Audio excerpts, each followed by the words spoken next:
दोस्तों आज मैं आपको सीक लीव एप्लीकेशंस के बारे में बताने वाला हूँ। सीक लीव मतलब आपको एक बात याद रखना है, आप कहीं पर भी समझो कि कंपनी में काम कर रहे हो, किसी इंस्टीट्यूट में, ऑर्गेनाइजेशन में, अगर आप एम्प्लॉयज़ हो ना तो उसके लिए ये बहुत ही इंपॉर्टेंट लेटर है। अगर आप किसी कंपनी में आपको सीक लीव चाहिए ना तो ये एप्लीकेशंस आपको आपके एचआर डिपार्टमेंट में मैनेजर को या प्रिंसिपल को अगर आप दोगे तो डेफिनेटली आपकी लीव सैंक्शंस होगी।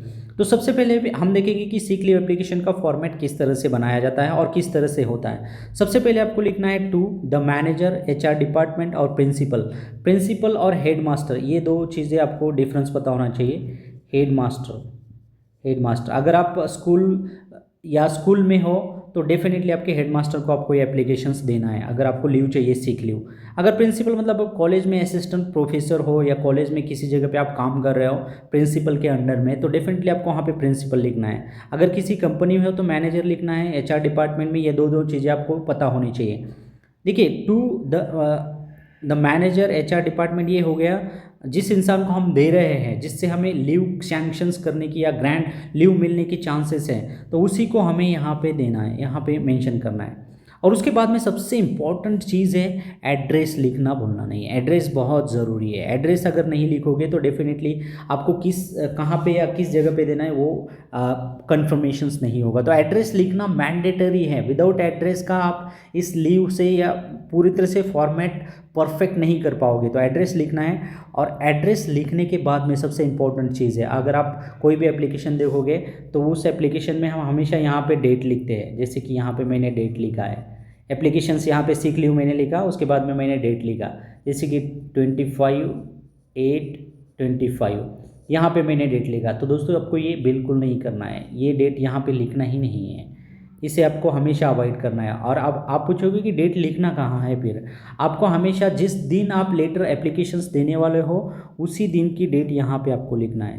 डेट यहाँ पे नीचे डायरेक्टली 25/8 और 25 यहाँ पे डेट लिखना है। बहुत ही अट्रैक्टिव भी और बहुत ही इम्पैक्टफुल या इम्पैक्ट क्रिएट करने वाले फॉर्मेट बन जाता है। फिर यहाँ पे अगर आप डेट लगोगे तो डेट आपको हमेशा यहाँ पे तो अवॉइड ही करना है, यहाँ पे लिखना ही नहीं है आपको। ये बात हमेशा याद रखना है आपको।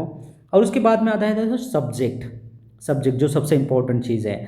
अगर आपको एप्लीकेशन सीक लीव चाहिए, आपको मेडिकल हेल्थ के प्रॉब्लम से, तो आप डेफिनेटली यहाँ पे application for the sick leave. अगर आपको 2 दिन चाहिए तो एप्लीकेशन फॉर गेटिंग 2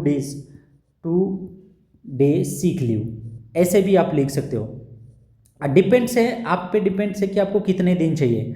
अगर आपको एप्लीकेशन अगर 1 डे चाहिए तो application for getting 1 day seek leave, ऐसे भी आप लिख सकते हो। 2 डे सीक लीव आप ऐसे भी लिख सकते हो। जैसे कि डिपेंड्स ऑन आपको कितने दिन चाहिए उस पर डिपेंड होगा ये आपको याद रखना है। सब्जेक्ट में हमेशा सब्जेक्ट आपको याद रखना है, ये सब्जेक्ट में क्या क्या लिखना है। उसके बाद में है रिस्पेक्टेड सर एंड मैडम। दोस्तों ये बहुत ही ज़रूरी है, रिस्पेक्टेड सर एंड मैडम। देखिए मैंने यहाँ पे क्या लिखा है ये याद रखना है आपको। रिस्पेक्टेड सर भी है और मैडम भी है, ये बात हमेशा याद रखना है आपको। अगर आपको पता नहीं कि आप एप्लीकेशन किस को दे रहे हो, वहाँ पे सर भी हो सकता है, मैडम भी हो सकती है। अगर आपको नहीं पता, that time you always use the sir and madam. अगर आपको पता है कि सर है तो वहाँ पे मैडम नहीं लिखना, यू ऑलवेज अवॉइड दैट। तो वहाँ पे हमेशा लिखना है आपको रिस्पेक्टेड सर, या उसका नाम भी लिख सकते हो। फॉर एग्जांपल कि मैं यहाँ पे लिखा हूँ, मुझे पता है कि जिस सर को या जिस प्रिंसिपल को मैं दे रहा हूँ रिस्पेक्टेड, वहाँ पे लिखूँगा मैं डॉक्टर यस देशमुख सर। मैं ऐसे डायरेक्टली लिख सकता हूँ, डायरेक्टली भी, क्योंकि मुझे पता है कि मैं जिसे दे रहा हूँ वो प्रिंसिपल ऑलरेडी वहाँ पे है। तो ये आपको हमेशा याद रखना है। मैंने यहाँ पे जो ये मेंशन किया है, ऐसा नहीं है कि आप किसी भी लेटर में ऐसे लिख सकते हो, नहीं ऐसा नहीं है बिल्कुल, ये आपको अवॉइड करना है। अगर आपको पता है तो डेफिनेटली वहाँ पे फाइनली उस जो भी आपका एचआर मैनेजर होगा, जो आपके कोई भी प्रिंसिपल होगा, उसका नाम मेंशन कीजिए।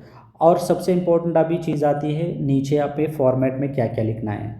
जैसे कि देखिए वहाँ पे स्टार्टिंग पोजीशन में आपको लिखना है कि I am writing to inform you that I have been feeling unwell, मुझे अच्छा नहीं लग रहा है और डॉक्टर ने एडवाइस दिया है, मुझे बताया कि आपको रेस्ट की बहुत ज़्यादा ज़रूरत है, क्योंकि सीक लीव हमेशा आपके मेडिकल और हेल्थ प्रॉब्लम के लिए ही लिया जाता है। इसलिए आपको ये मेंशन करना ही करना है, डॉक्टर के एडवाइस के अनुसार मुझे रेस्ट की बहुत ज़्यादा ज़रूरत है, क्योंकि आपके मैनेजर को, प्रिंसिपल को ये पता होना चाहिए। आप बता रहे हो, ये सभी चीज़ें मेंशन करना है इसमें। उसके बाद में है therefore I kindly request, request करना है, रिक्वेस्ट करना बहुत ज़रूरी है। रिक्वेस्ट वर्ड आपको मेंशन करना ही करना है उसमें किसी भी हालत में सीक लीव के लिए।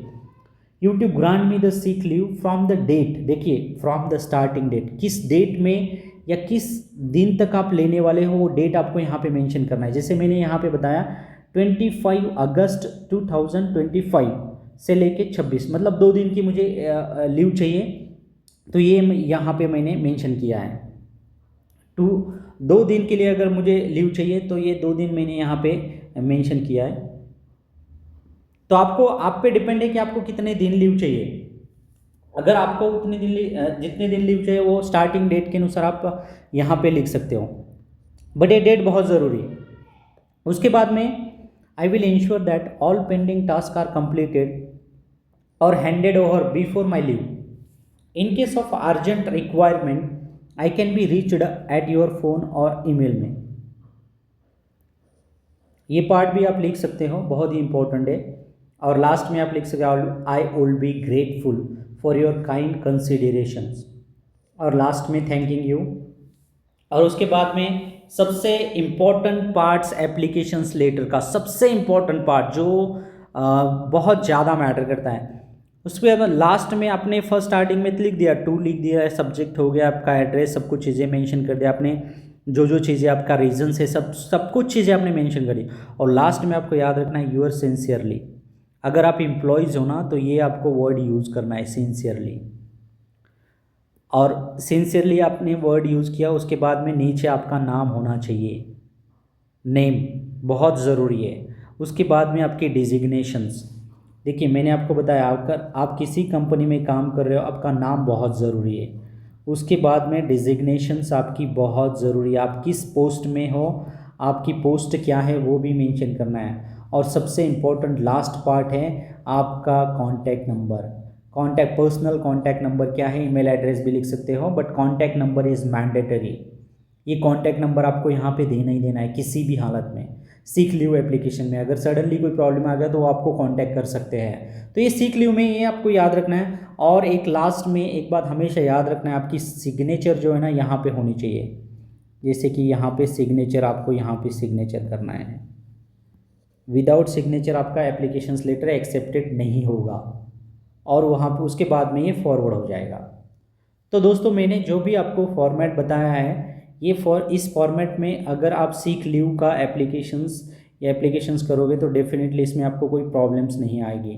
और ये जो फॉर्मेट मैंने आपको बताया ना, ये जो भी फॉर्मेट हमने डिस्कस किया है, एक बात याद रखना, ये सिर्फ फॉर ओनली, मैंने आपको पहले ही बताया, ओनली फॉर ओनली एम्प्लॉयज़ है। स्टूडेंट के लिए मैं नेक्स्ट वीडियो में बना के यहाँ पे मेंशन करूँगा कि किस तरह से आपको लिखना है सीक लीव लेने के लिए। अगर आप स्टूडेंट हो तो उसके लिए डिफरेंट फॉर्मेट है, ये एम्प्लॉयज़ के लिए, एम्प्लॉयज़ इसे हमेशा यूज़ कर सकते हैं। और यही फॉर्मेट आपको यूज़ करना है जो मैंने आपको डिस्कस किया है, यहाँ पे दिया है, यही फॉर्मेट ऑलवेज आपको ये डिस्कस करना है। So thank you so much for listening me. अगर दोस्तों आप अगर नए हो तो चैनल को सब्सक्राइब कीजिए, लाइक कीजिए। अगर आपका कोई भी डाउट हो गया, कोई प्रॉब्लम्स हो गए तो मुझे डेफिनेटली आप कमेंट भी कर सकते हो, और उस कमेंट को मैं अच्छी तरह से रिप्लाई भी करूँगा, और इस पर हम डिटेल में डिस्कस करेंगे। अदरवाइज क्योंकि अगर आपको कोई भी प्रॉब्लम आ गया तो डेफिनेटली आप कमेंट कीजिए। So thank you so much for listening me.